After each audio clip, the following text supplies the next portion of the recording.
So this is a continuation of the idea about how to use your whip. I'll climb my horse here.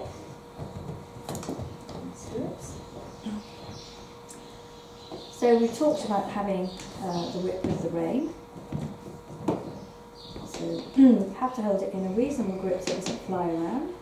And the way to use your whip is to twist the wrist. So your thumb twists around the little finger. Alright? You see some people, they sort of go like this in a very sort of clunky way and use the whole arm, and then they come out here and they're sort of doing this, and sometimes they hit themselves with the horse. So you need to be able to keep a very steady rein, not use the reins to pull at any point. In fact, the rein must be very soft because the whip is to ask the horse to go forward. So if you're pulling on the rein at the same time and blocking, then you can hardly blame the horse for not responding. We talked about negative reinforcement. This means that I use my whip. This is the stimulus that says let's go forward. As soon as he goes forward or goes a little faster, I take the whip away. That's the point of negative reinforcement. I take it away. So the horse learns that if he responds, he, if you like, gets rid of the whip. So it's important that one understands that negative reinforcement in order to be able to train your horse. And even if you're just a novice rider, you're still training your horse to a certain degree. You're either trained to be better or worse. So we want to train our horses to be better.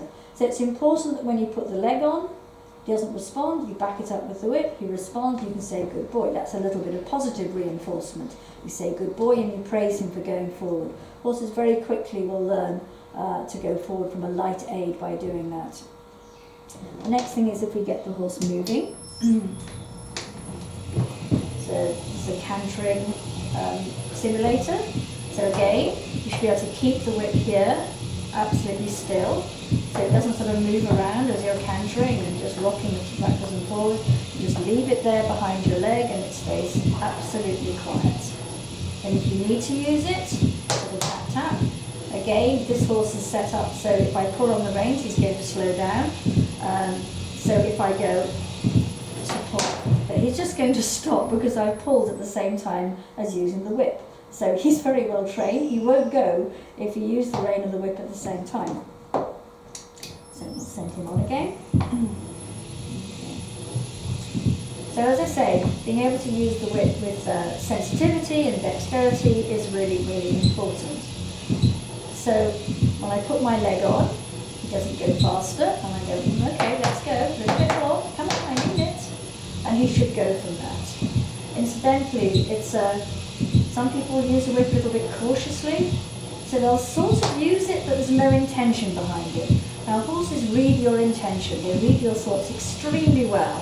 So I could possibly give quite a loud aid, but if I haven't got a clear intention about what I want, he won't respond very well.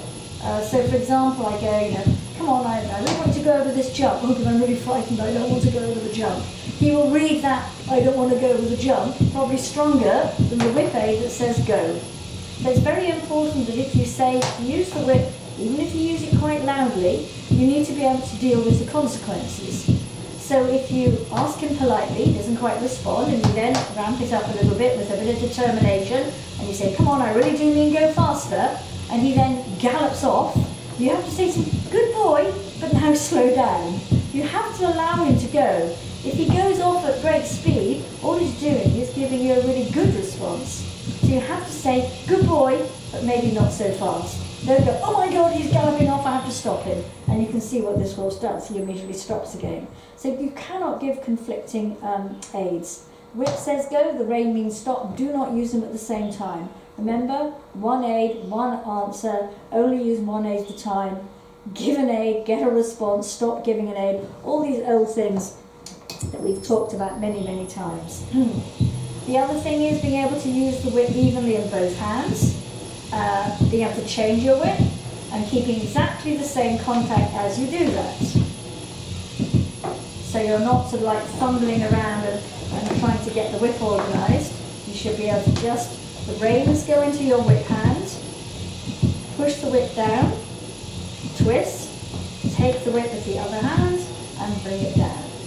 And that's a nice quiet way of doing it. The other way, which is also acceptable if the whip's not too long, raise into your whip hand again, and then you draw the whip through. Now, if you don't do it like this, with a great big flourish, the horse might think you're going to whack him.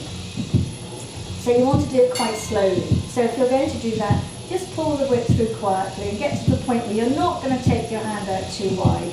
And then you bring it back, and then again, reins into both hands. And all of this is done without slowing him down, without interrupting, without pulling on the reins. So these are another skill that you need to learn. Lots and lots of other things you can do with the whip, which is really useful. So, having the whip on top of your thumbs, I can organise this. So here I've got the reins as normal, and I've got the whip under my thumb. Now this is possibly more useful in a real horse, because it's a very good way of checking that your hands are quiet, especially when you're steering.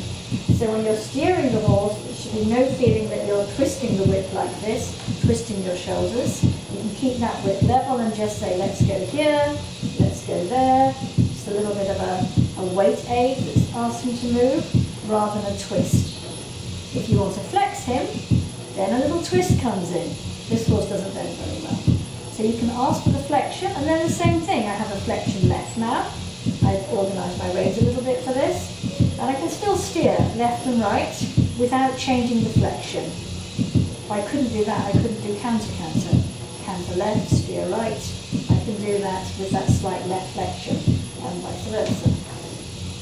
So, as I say, having the whip like this is an extremely useful way of keeping those hands still. The other one's quite useful if you've got two whips, is you have them vertical. And again, you're trying to keep the whip steady so it doesn't fly around and not whack him over the head. If you start tipping your hands like this, some people tighten their hands and ride like this with the lower fingers tightened back and the thumb sort of pushing down. And if you're going to do that, you're going to be whacking him over the head. So you have to have the whip relatively vertical. This would be too vertical because now I've kinked my wrist in the wrong direction. Too much this way, too much that way. Something in between. So it's just a slight angle over his ears, as it were, over his neck. And again, trying to keep it still. And if you've got two whips, you shouldn't be waving them around and crossing them, especially when you're steering.